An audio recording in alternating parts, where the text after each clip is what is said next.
a Bíblia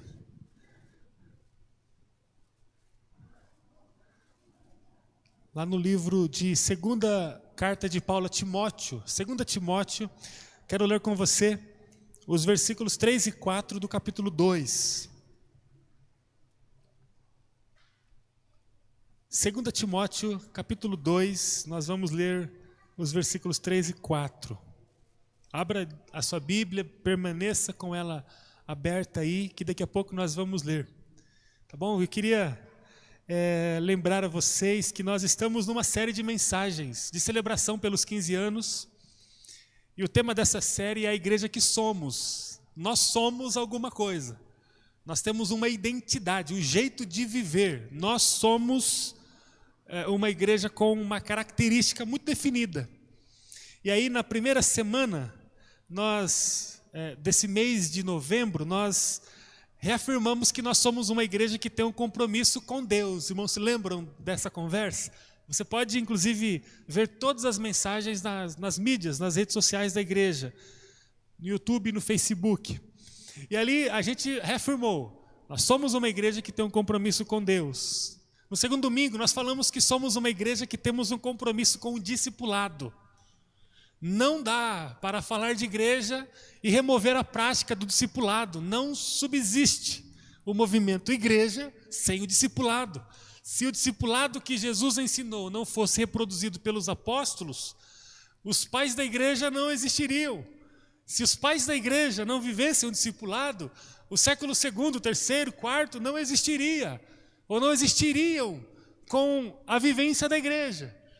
Resumindo, nós não estaríamos aqui se o discipulado não fosse presente no meio da igreja. O que é discipulado? Discipulado é um caminho que o Espírito Santo usa para me levar até Deus.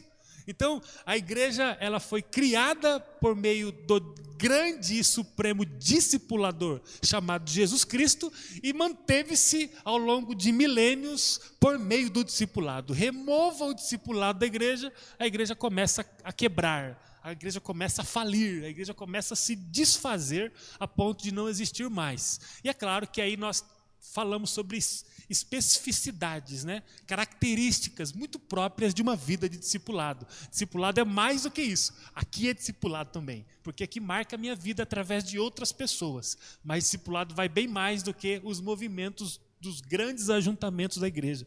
Reafirmamos no terceiro domingo que nós precisamos, que foi o último, ter um compromisso com o testemunho. Nós precisamos viver a dinâmica do testemunho no meio da igreja. E a partir dela, porque o testemunho é uma marca fundamental da igreja. O Espírito Santo passou a habitar em nós, segundo o texto de Atos, capítulo 1, versículo 8, para que fôssemos testemunhos. O Espírito Santo está em nós não para que tenhamos saúde física. O Espírito Santo está em nós não para que tenhamos um bom trabalho, não para que tenhamos uma família bonita, não para que tenhamos vida boa emocionalmente, não para que tenhamos bens materiais, chácaras, diplomas, formações. O Espírito Santo, ele pode fazer muita coisa para nos fazer felizes, prósperos e abençoados materialmente, mas o Espírito Santo está em nós, segundo Atos, versículo 8 do capítulo 1, para que sejamos testemunhas, e recebereis poder ao descer sobre vós o Espírito Santo, para que vocês possam ser testemunhas em Jerusalém, na Judéia, em Samaria e até os confins da terra. Então, para que nós vivemos com o Espírito Santo? Para testemunhar. Somos uma igreja que vive para testemunhar.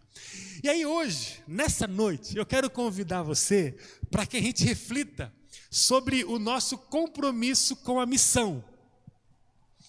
E para falar sobre esse assunto, então, quero ler com você 2 Timóteo, capítulo 2, versículos 3 e 4. A palavra de Deus nos fala assim, na nova versão transformadora. Suporte comigo o sofrimento, como bom soldado de Cristo Jesus. Nenhum soldado se deixa envolver em assuntos da vida civil, pois se o fizesse, não poderia agradar o oficial que o alistou. Amém. Oremos mais uma vez. Ó Espírito Santo, aqui está diante do Senhor vidas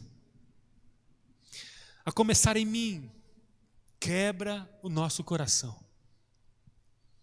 Senhor, não deixe que saiamos daqui do mesmo jeito. Senhor, é o nosso pedido de socorro.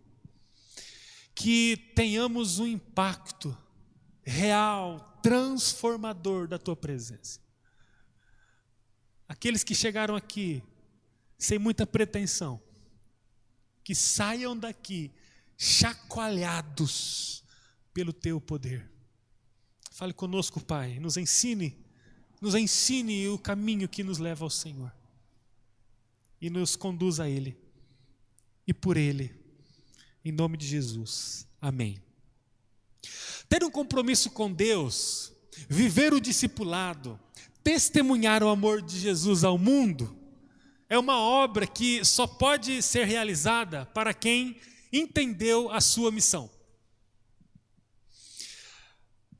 Quem se arrisca a viver com Jesus precisa, isso aqui é uma condicionante, precisa entender o que significa essa vida com Jesus. Ninguém consegue caminhar com Jesus vivendo uma relação com Ele oportunista ou casual. O que é uma relação oportunista?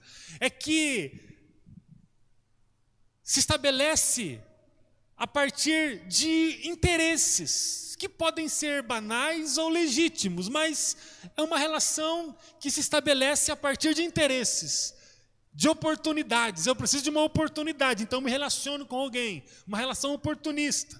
Ou uma relação casual. O que é uma relação casual? É uma relação que eu estabeleço em determinado momento da minha vida sem nenhum tipo de planejamento. Aconteceu, estava andando e aí encontrei um amigo, poxa, que bacana estar com você agora, conversar com você, me relacionar com você. É uma relação pontual, casual, que não vai interferir na minha vida depois que deixar de me relacionar com aquela pessoa naquele instante. Então, ninguém consegue caminhar com Jesus vivendo uma relação oportunista ou casual. Jesus não se sujeita a esse tipo de relação. Ninguém se sustenta ao lado de Jesus Cristo reagindo apenas às aspirações, aos desejos do coração. Ninguém consegue caminhar ao lado do Mestre, olhando apenas para os próprios desejos, para as coisas que gostaria de viver. Ninguém consegue. Ninguém consegue. A vida com Deus, através da pessoa de Jesus, ela se divide em duas partes. Você sabe quais são? Duas partes. A primeira parte da vida com Deus é a parte que nós vivemos aqui nesse mundo. Estamos vivendo com Deus. Eu posso ouvir um amém aqui? Apesar das máscaras. Você que está em casa, você pode dizer amém? Nós estamos vivendo com Deus. E não é uma relação fortuita, casual, oportunista. É uma relação séria. E eu diria a vocês que nós precisaríamos ousar dizer que a nossa relação com Jesus é mais séria do que a nossa relação com os nossos filhos, caso você tenha algum filho. E eu ousaria dizer que a sua relação com Jesus deveria ser mais séria do que a sua relação com o seu cônjuge. Queridos, qual é o amor que nós derramamos sobre a nossa família? É um amor imensurável, que não pode ser concebido pela racionalidade, porque a gente ultrapassa a razão para amar, não é verdade? E eu diria que nós vivemos aqui no mundo uma relação com Deus, a partir da pessoa de Jesus, que revela os contornos tão intensos ou maiores do que a relação de amor que nós temos com a nossa família e com pessoas que estão ao nosso lado. Então, a primeira parte da nossa vida com Deus é construída aqui no mundo. A segunda parte da nossa vida com Deus, ela está além do mundo. É a parte que viveremos para sempre com Ele, na eternidade. São duas partes. A vida com Deus se divide em duas partes. Na primeira parte, nós vivemos nesse mundo corrompido. Um mundo hostil, um mundo injusto. Queridos irmãos e irmãs, a gente começa a ver algumas coisas que têm acontecido, a gente começa a ter vergonha de nós mesmos. Se a gente olha para a nossa cidade, a gente encontra homens sendo brutalmente assassinados a pedradas nesses últimos dias. Se a gente vai um pouco para o sul do Brasil, encontramos homens sendo assassinados. Temos agora esse caso recente que aconteceu naquele hipermercado. Coisa brutal, ver a filha falando aquelas palavras de lamento e dor diante do pai morto por coisas banais. A gente tem vergonha de nós mesmos. E a gente, qualquer lugar que a gente for, seja no Brasil ou fora dele, a gente vai encontrar um mundo corrompido, um mundo amargo, um mundo destruído em seus valores morais, éticos, pessoais, espirituais. E aí a primeira parte da vida com Deus, nós vivemos aqui no mundo e habitamos nesse mundo, num corpo corruptível. 1 Coríntios capítulo 15, fazemos parte de um mundo que é corrompido e nós habitamos num corpo, nosso corpo, nossa vida é um corpo corruptível. O que é corruptível? Que se pode corromper. Essa é a primeira parte. A segunda parte é a parte que nós viveremos no mundo restaurado. A coisa mais esplêndida que a gente pode falar nesse mundo hoje é que nós estamos indo para um mundo melhor. Essa semana a Ju e eu e as crianças estávamos lá em casa procurando um filme para assistir. Aí encontramos um filme. Sugiro, inclusive, vocês assistirem, caso vocês não tenham assistido ainda. O nome do filme se chama A Colônia. Alguém já viu esse filme? A Colônia? Eu não vou contar a história, até porque eu me enrolaria aqui. Mas é uma história que fala de uma população, de um grupo pequeno, que habitava num lugar que estava totalmente coberto por gelo, uma nevada contínua, então não tinha vida fora daquele lugar fechado ali. E aí o enredo do filme é aquele grupo sair daquele lugar onde é fechado, é limitado, para um lugar onde tenha sol, onde se possa plantar, ver os pássaros voando. A coisa mais importante que a gente pode falar nos dias atuais, para nós mesmos, para a nossa família, para quem está próximo de nós, para os nossos amigos, é que nós estamos indo para um lugar, um mundo restaurado, totalmente restaurado. E bem-aventurado aqueles que acreditam nessa loucura. É o Noé falando para o mundo: gente, nós precisamos acreditar que o negócio vai acontecer, virá uma abundância de água e todos morrerão. Mas olha, se vocês crerem, entra nessa arca. E bem-aventurado aqueles que ouviram Noé e entraram naquela arca um dia. Porque a partir daqueles a vida foi restaurada e continuou a existir no mundo. Nós cremos que há uma segunda parte em que viveremos para sempre com o Pai, em outro mundo. E naquele outro mundo, segundo o próprio 1 Coríntios 15, nós habitaremos num corpo glorificado, diz o texto, não mais corruptível, ou seja, o nosso corpo não vai ser mais suscetível à corrupção. Estaremos para toda a eternidade glorificado no Senhor e para sempre viveremos com Ele. Temos essas duas partes de vida com Deus. Quando passamos a viver com Jesus nesse mundo, na porta de entrada do reino de Deus, tem um balcão. Nesse balcão tem um manual. E esse manual é o manual de guerra. Não é um catálogo com lugares maravilhosos que a gente vai desfrutar. Quando você que já teve a oportunidade de viajar para alguns lugares turísticos, às vezes você chega no lugar, né? Imagina assim, um lugar bem que só sobrevive por causa do turismo. Você chega naqueles pontos turísticos e aí logo chega um vendedor de viagens, algum vendedor de passeios e fala assim: olha, tem aqui várias opções, vamos passear. Você pode ir para esse lugar, você pode ir para aquele outro lugar. Ou seja, quando a gente chega no balcão do reino de Deus, entramos, saímos da escuridão, da morte, da doença, da falência. E aí entramos no lugar de vida a partir de Jesus Cristo, o Senhor da vida, o caminho, a verdade e a vida. Ali no balcão de entrada tem um manual de guerra. Não é um catálogo de viagens. Agora a minha vida vai. Agora sim. Estou precisando. Eu preciso de Deus. Então eu começo a buscar Jesus, eu preciso de Deus, eu preciso amar as minhas coisas, minha vida não está boa, eu estou adoecido, estou azedo, eu preciso de ajuda, me ajuda. Senhor, o Senhor é me ajudar. E aí eu chego no balcão e falo, Senhor, cadê o catálogo? Aí o anjo fala, qual catálogo? O catálogo do reino de Deus. Porque eu estou precisando agora de umas coisas para revigorar a minha vida. Minha família está muito mal, meu casamento, eu não sei mais o que fazer. Já fiz terapia, já fiz aquilo, e eu não consegui resolver.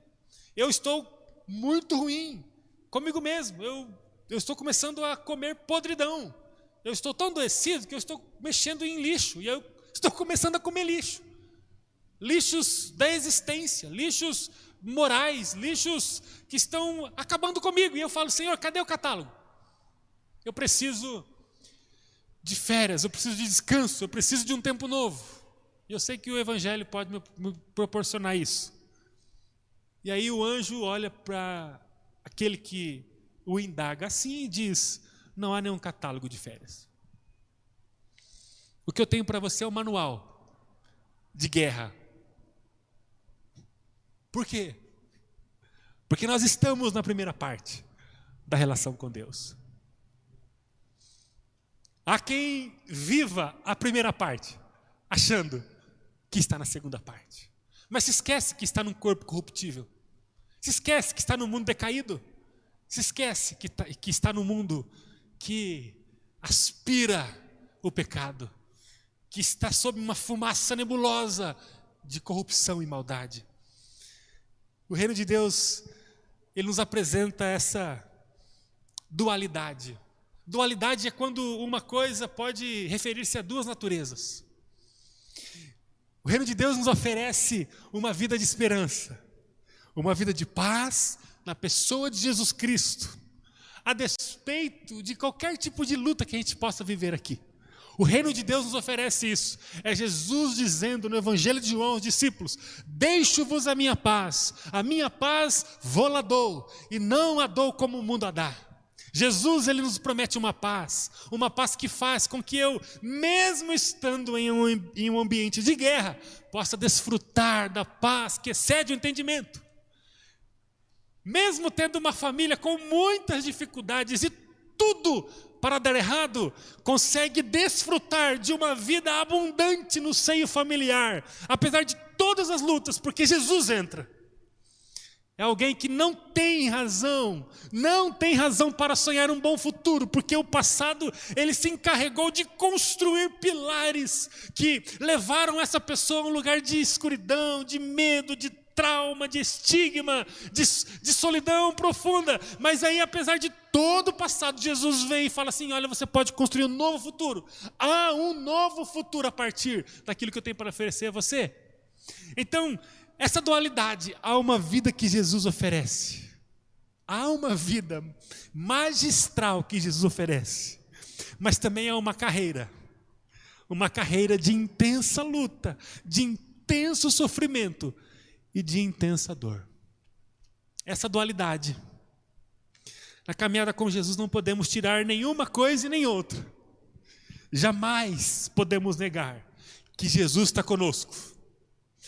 Ele é o nosso Emanuel, o Deus conosco.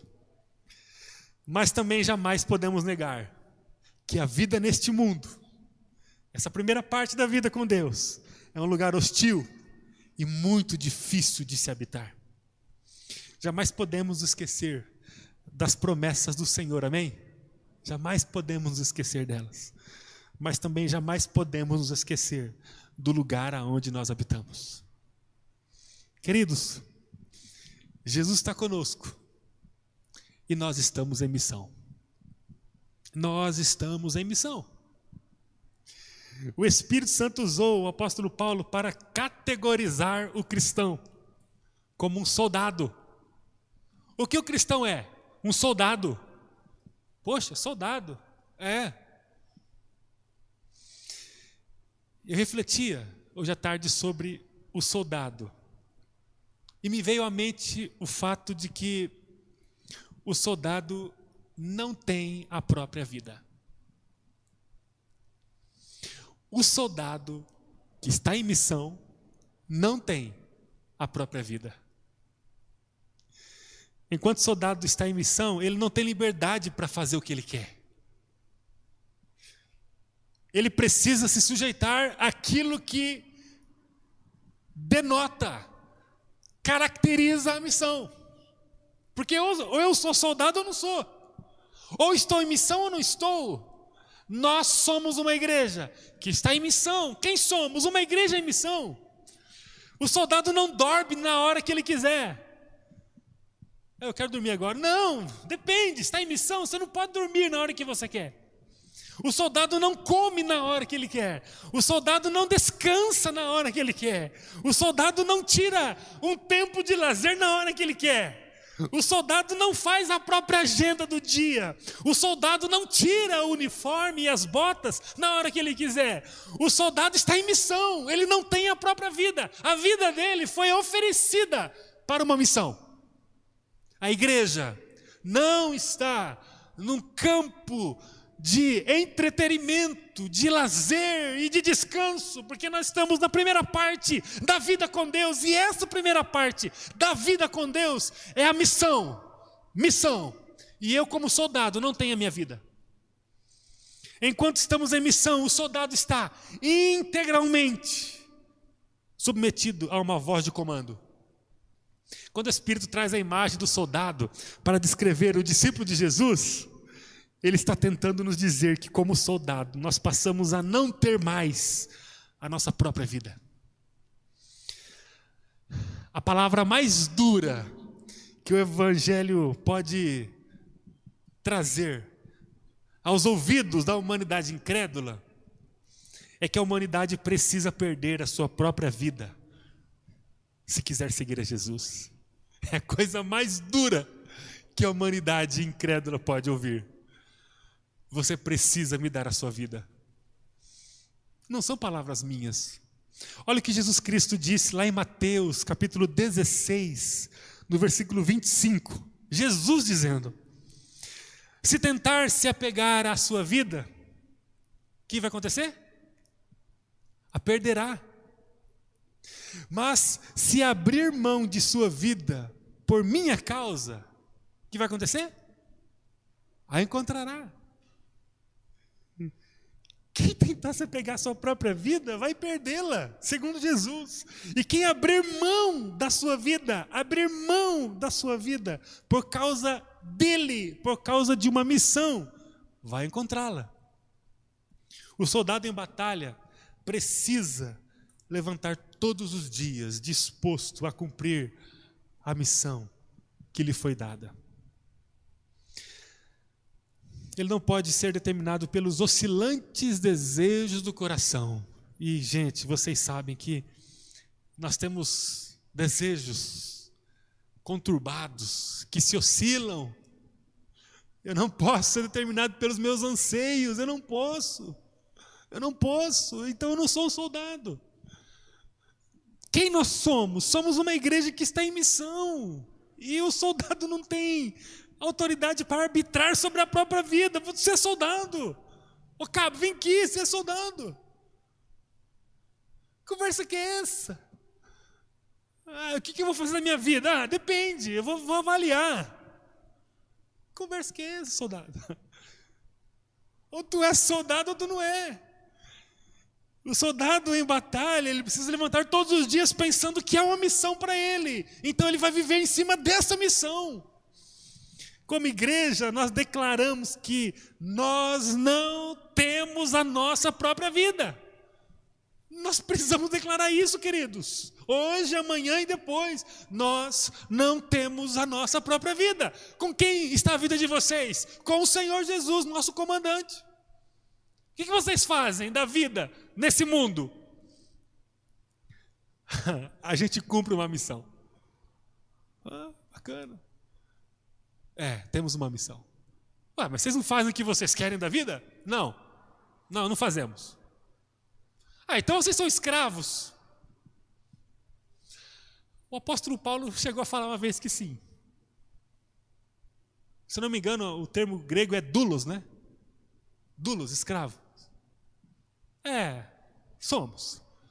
Mas somos prisioneiros do Senhor da vida. E é melhor estar nas mãos dele do que estar nas mãos de Satanás. Nós não temos a nossa própria vida. A minha casa, ela será sujeitada a uma missão de Jesus no que depender de mim. Vocês não fazem o que vocês querem da vida de vocês? Não. Porque nós estamos em missão e nós somos soldados. E aí a gente acreditou na missão. Nós fomos agregados ao grupo. E agora seguimos com ele. Sou obrigado a estar no grupo? Não é. Mas eu entendo que é o melhor lugar que eu posso estar. Na missão de Jesus. Para concluir, como podemos cumprir essa missão? Eu preciso ir para o texto bíblico, para não falar só coisas da minha vida ou do que eu acho. Eu quero usar o mesmo texto de 2 Timóteo capítulo 2. Para cumprirmos bem a missão, nós precisamos ser fortes por meio da graça. Anote isso em nome de Jesus. Primeiro versículo do capítulo 2 de 2 Timóteo. Seja forte por meio da graça que há em Cristo Jesus. O que isso significa? Significa que ser forte a partir da nossa própria força não será suficiente para cumprirmos a missão. O que significa esse texto? É ser forte a partir daquilo que Jesus dá a você. Não ser forte a partir daquilo que você mesmo pode lhe dar. Consegue entender isso? Se o texto ficasse apenas no seja forte, a gente estaria fadado ao fracasso. Porque jamais teremos força suficiente para cumprirmos a missão que Jesus tem para nós pela própria força do braço. Não teríamos força para isso. Mas o texto fala para sermos fortes na graça que há em Cristo Jesus. E isso faz toda a diferença. A nossa missão é saber que em Jesus nós somos fortes. Você precisa dizer para si mesmo: em Jesus, em sua graça, eu sou forte. Eu sou forte. Eu sou forte. Na minha própria força? Não. Na força da graça que há em Jesus. Nós temos a vitória declarada no final da nossa caminhada nesse mundo. Nós só precisamos ser fortes durante a caminhada aqui, independente do caminho que a gente tenha que enfrentar. Nós precisamos seguir dizendo: eu sou forte na graça de Jesus. É por causa dos meus méritos? Não, é por causa dos méritos de Jesus. É por causa das minhas habilidades? Não, é por causa dos méritos de Jesus. Nós somos fortes. Nós somos fortes. Porque se começarmos a olhar para as nossas próprias prerrogativas, para as nossas próprias forças, habilidades, condições, nós não vamos continuar aqui. Nós não vamos continuar na missão que Jesus tem. Por quê? Porque não há força em nós. Nós não somos fortes o suficiente para cumprir a missão que Jesus tem. Nós precisamos dizer que somos fortes por causa da graça que é em Cristo Jesus. É a graça dele. É ele quem começou a boa obra e que vai terminar em nossa vida. Amém? É ele que vai terminar. Às vezes eu titubeio, balanço, caio, não caio, fico ali, vou, não vou, mas opa! A graça de Jesus é que me sustenta. Eu sou forte nessa graça. Diga para si mesmo hoje: eu sou forte em Jesus, na graça dele. Eu sou forte. Você que está em casa, você é forte. Você não precisa sucumbir na caminhada, na missão. Por quê? Porque é na força da graça de Jesus que vou. Além de sermos fortes, a segunda coisa é que nós precisamos aprender a sofrer. O soldado precisa aprender a sofrer. Eu posso afirmar que o grande motivo do nosso sofrimento é o amor. Quando nos propomos a amar a Deus, a gente sofre demais. A razão do sofrimento é que a gente não consegue oferecer o amor que a gente gostaria de oferecer a Deus. A gente começa a sofrer. Então por que eu sofro? É porque eu gostaria de amar a Deus, mas eu só dou desprezo a Deus. É porque eu gostaria de enaltecê-lo, de honrá-lo, mas eu faço cada atrocidade. Por que Deus insiste em me amar? Ou seja, a gente tem que aprender a sofrer quando a gente não consegue amar Deus. A gente sofre quando a gente vê a nossa vida presa a pecados. Pecados que Deus abomina. Às vezes a gente sabe que Deus nos manda para alguns lugares, mas a gente não vai. E a gente sofre. A gente sofre quando propomos a amar alguém. O nosso próximo, que é a imagem de Deus. Pessoas que estão ao nosso lado. Mas a gente não ama. A gente sofre. A gente sofre quando a gente não consegue dar cuidado, amor, a vida daqueles que estão próximos de nós. A gente sofre quando a gente se vê como egoísta. A gente sofre quando a gente se vê rancoroso. A gente sofre quando a gente se vê indiferente, sem piedade, sem atenção. Queridos, a gente constrói a igreja ou a gente desfruta da igreja? Há uma grande diferença. Há uma diferença entre eu construir algo e desfrutar de algo. Pode ser uma obra inicial, a obra acabou de começar. Eu posso chegar e construir a obra, ou eu posso chegar e desfrutar da obra, ainda que esteja parcialmente construída. Às vezes tem só um muro, mas é um muro que já faz uma sombra, e eu encosto no pé do muro e me cubro do sol. Eu posso desfrutar de uma obra, ou eu posso construí-la. A igreja, nós construímos a igreja, somos construtores da igreja, ou desfrutamos da igreja? A gente sofre quando a gente vê que se dependesse de mim, a igreja estava fechada já, desde o começo da pandemia, ou desde o começo dos anos 2000, ou desde sempre. A gente sofre porque às vezes a gente acha que está construindo, mas a gente está malemar desfrutando daquilo que está sendo construído. Aí a pergunta que fazemos: Senhor, eu não consigo oferecer o amor que eu deveria oferecer para quem está próximo de mim. Nós temos que aprender a sofrer em nome do amor. O texto diz que nós temos que suportar o sofrimento como um bom soldado de Cristo. Nós temos que aprender a sofrer. Nós temos que aprender a sofrer quando a gente não consegue fazer aquilo que precisávamos fazer. Nós temos que aprender a sofrer. E todas as vezes que a gente sofrer, a gente vai entender que nós estamos em processo de missão. Não podemos parar. Não amei a Deus hoje. Como eu sofro, eu me envergonho, eu fico abatido, mas eu vou me renovar. Amanhã eu vou começar de novo. Eu vou aprender a sofrer, mas eu não vou desistir de caminhar. Eu sofro, mas eu continuo. Eu sofro, mas eu continuo. Eu não dou nada, eu não dei nada. Eu não estive com ninguém, eu não apoiei ninguém. Se dependesse de mim, todo mundo viveria sem Deus, porque eu não estou disposto a oferecer Deus para ninguém. Eu sofro porque não foi para isso que o Senhor me chamou, não foi para isso que uma missão foi estabelecida. Eu sofro, mas eu continuo. Eu aprendo a sofrer, porque tem a ver com o meu corpo corruptível, com essa parte difícil que nós temos para viver com Deus aqui no mundo. Eu sofro, mas eu continuo. Temos que aprender a sofrer.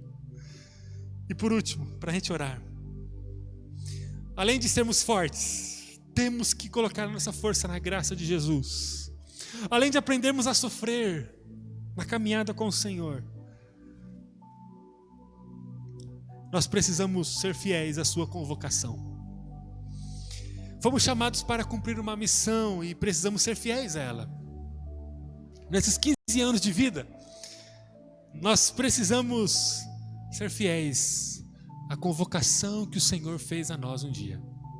Se você faz parte dessa igreja, você foi convocado pelo sangue de Jesus. Essa missão tem um inimigo chamado Satanás. E esse inimigo Satanás, ele usa 2 grandes campos de atuação. Primeiro campo, os nossos desejos.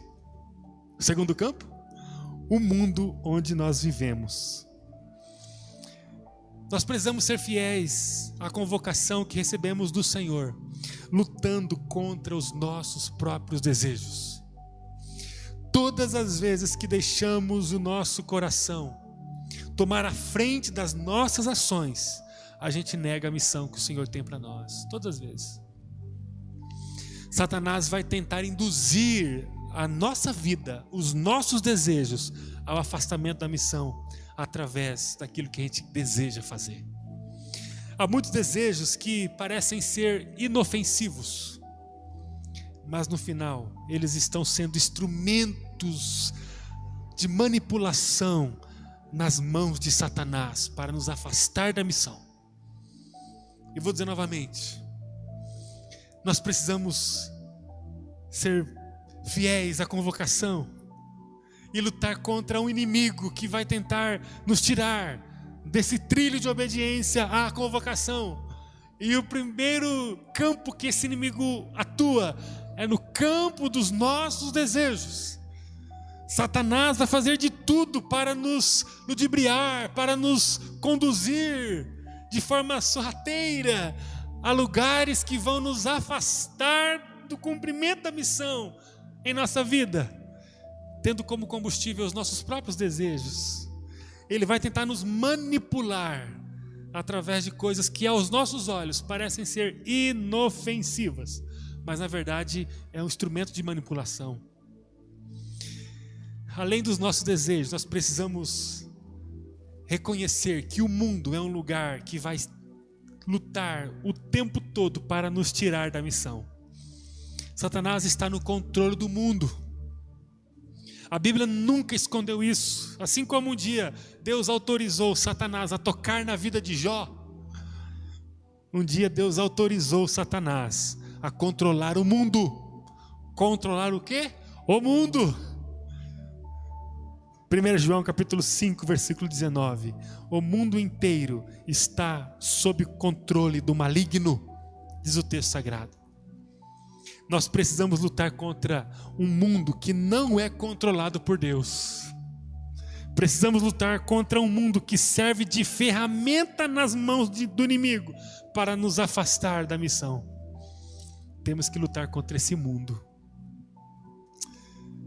Há uma missão para nós e nós somos uma igreja que tem uma missão.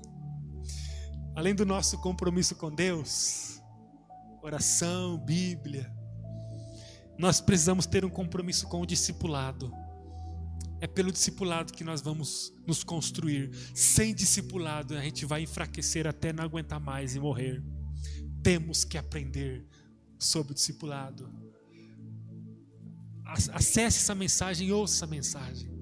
Nós precisamos aprender uma nova linguagem na vida cristã, que é o discipulado. Além do discipulado, nós temos que ter um compromisso com o testemunho. A gente tem o Espírito Santo para testemunhar.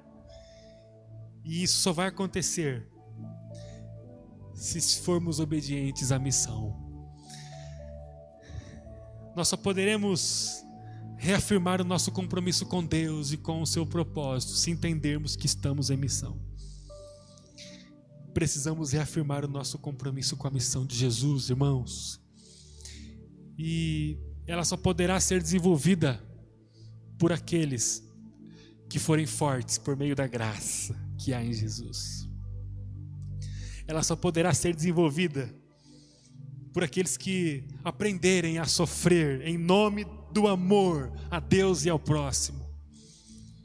Ela só poderá ser desenvolvida por aqueles que forem fiéis à convocação, vencendo Satanás, anulando os desejos do próprio coração e anulando as oportunidades que o mundo, controlado por ele, vai nos trazer todos os dias. Nós temos uma missão. Quem somos? Uma igreja comprometida com uma missão. E nós estamos nessa primeira parte da vida com Deus, lutando, e não no resort de lazer, não de férias. Estamos lutando. E nós vamos lutar intensamente, consciente de que a nossa força está na graça de Jesus, de que nós vamos sofrer por amor, seja por amor que nós não damos, ou seja por amor que não nos dão, independente da configuração da nossa caminhada, nós vamos aprender a sofrer, amando, sendo amado, ou não amando e não sendo amado. Vamos entender o sofrimento e vamos continuar, e seremos fiéis à convocação do nosso general, e vamos anular em nome de Jesus todo tipo de controle que Ele pode exercer sobre nós a partir dos nossos desejos. Ele não vai controlar a minha vida, esse endemoniado, encardido, a partir dos meus desejos. Eu não vou dar os meus desejos como um suporte, como um bastão para Ele me manipular. Não vou. Se eu perceber que tem algum desejo meu que destoa com a missão, eu não vou dar às mãos de Satanás. Não vou deixar com que o mundo seja um lugar de manipulação da minha vida. Não vou. Vou renovar. Romanos capítulo 12, né? Renovar o mundo pelo poder do Espírito Santo. Não vou me conformar com o mundo, mas vou experimentar a boa, perfeita, agradável vontade do Senhor. Não vou me conformar com o mundo, antes vou transformá-lo pelo poder do Senhor, porque nós estamos em missão. Que seja assim, em nome de Jesus. Senhor, eu quero apresentar ao Senhor a nossa decisão, a decisão de quem está em casa me ouvindo agora, a decisão de quem está aqui no templo, Senhor. E nós queremos agora nos decidir por cumprir a missão que o Senhor tem para nós.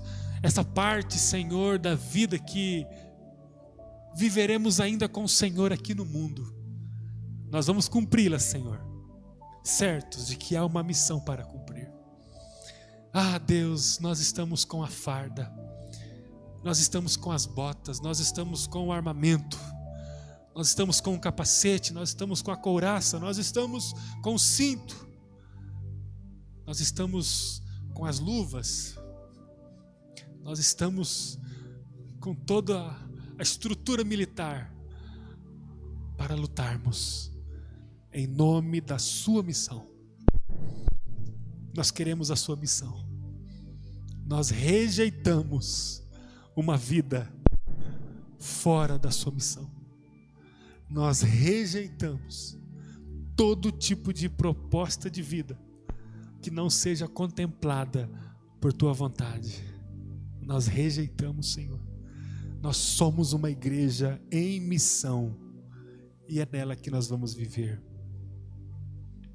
E vamos propagar isso, em nome de Jesus. Amém. Amém. Eu queria convidar você